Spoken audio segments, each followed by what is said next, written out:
Okay, the learning frame for Uncle Tom's Cabin, yep. Okay, question 1. How might this performance strengthen my understanding of the gospel of Jesus Christ? What Christ-like attributes do or don't the characters display? I feel like in this we have very examples of both really, really Christ-like people and really, really not. For example, Tom is a very Christ-like individual who his devotion and his integrity to goodness and to remain true to his principles through all that he endures is such an inspiring story, and he has that throughout the whole thing. And then you have Eva, this little girl who, by all accounts, could be as rotten as her mom, who is a very un-Christ-like character. But she chooses to spread love and kindness to everyone, and so both of those help my understanding of their Christ-like examples, and so because they display Christ-like attributes. Number 2, did watching this performance deepen my capacity to care? If so, how? Yes, through the it just makes you care about it makes you very aware of injustices through history, but also, like, people like that still exist in the world, just not in the same historical context. Like, those. So it makes you want to fix the things that are wrong and to speak up and against atrocities that happen in the world, because they do. Because we see that because they did through this show. Okay.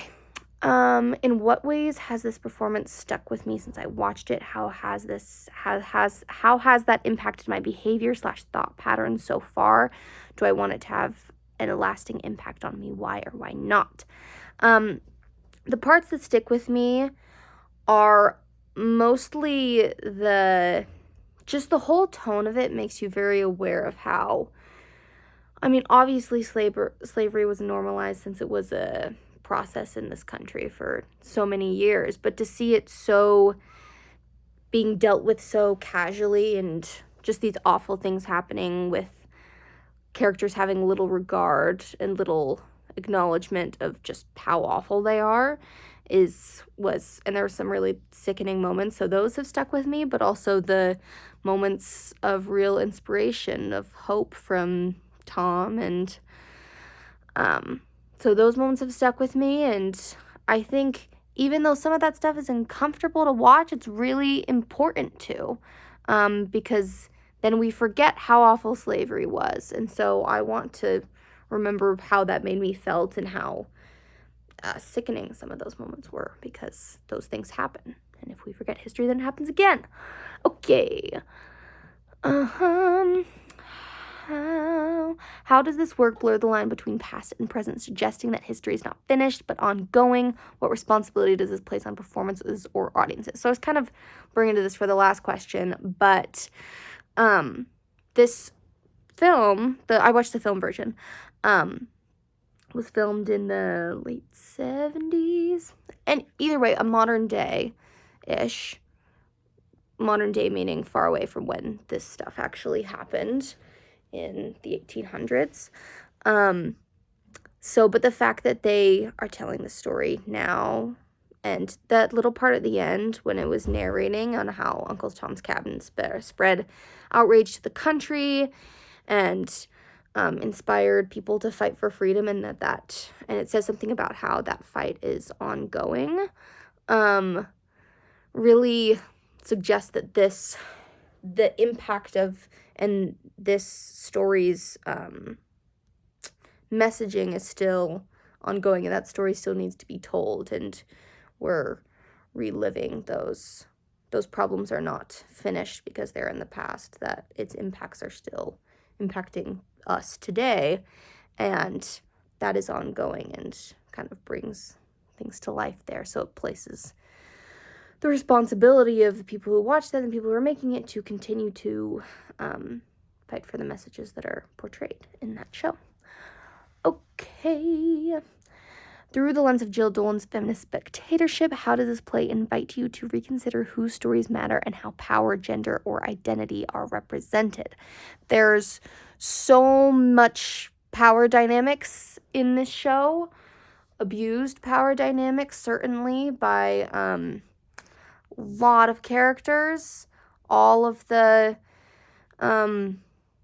slave traders and masters and especially the last plantation owner, but even Tom's first master was still sold him and still abused his power on another human being, which is...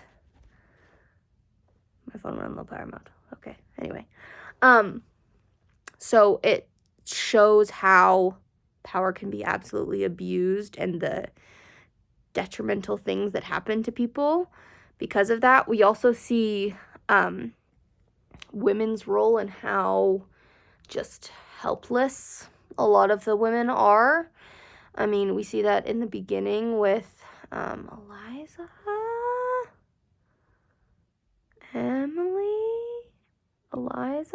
I'm pretty sure it's Eliza. Yeah, at the beginning when she has to escape with her son, Jimmy, and just the utter helplessness that she feels because of the power dynamics at play and how women, and especially slave women and women of color, really had little to no options or power. Saw that again in the end with, Emily, actually basically just all the women. And also the woman of the house when she's trying to fight to get Tom, and she try to get her husband not to sell their slaves, and she is limited on what she can do because she is a woman and has therefore no power in that situation. So yeah, very, very enlightening on how gender roles and power moves and also racial dynamics obviously played out. Okay, last question. How does the discomfort, confusion, or ambiguity in this work function as a productive experience rather than a failure of storytelling according to Eslin's framework? In this show, obviously, like, to show the atrocities of slavery, you're obviously going to be made uncomfortable because of how awful that was. And to limit or to sensitize, and even in this, it's not, even though it showed horrific events, like, it's not like you're seeing a lot of the blood because this is a made-for-TV movie. Like, even this is toned down. But to, like, to dumb down or make those atrocities seem less than they actually were is not a full telling of history and implies that slavery was not that bad, which is crazy.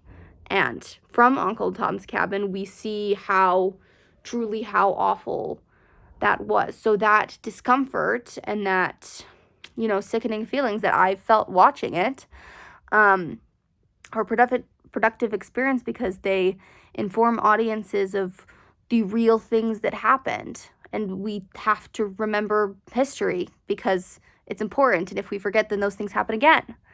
And it's important to tell those stories for those people who were for I don't know how many hundreds of thousands of maybe how many people were affected by that great injustice and how many people still are. Like, to dampen down that would be to erase the experience. So that discomfort was productive instead of a failure of storytelling. Anyway, this was, yep. Woo!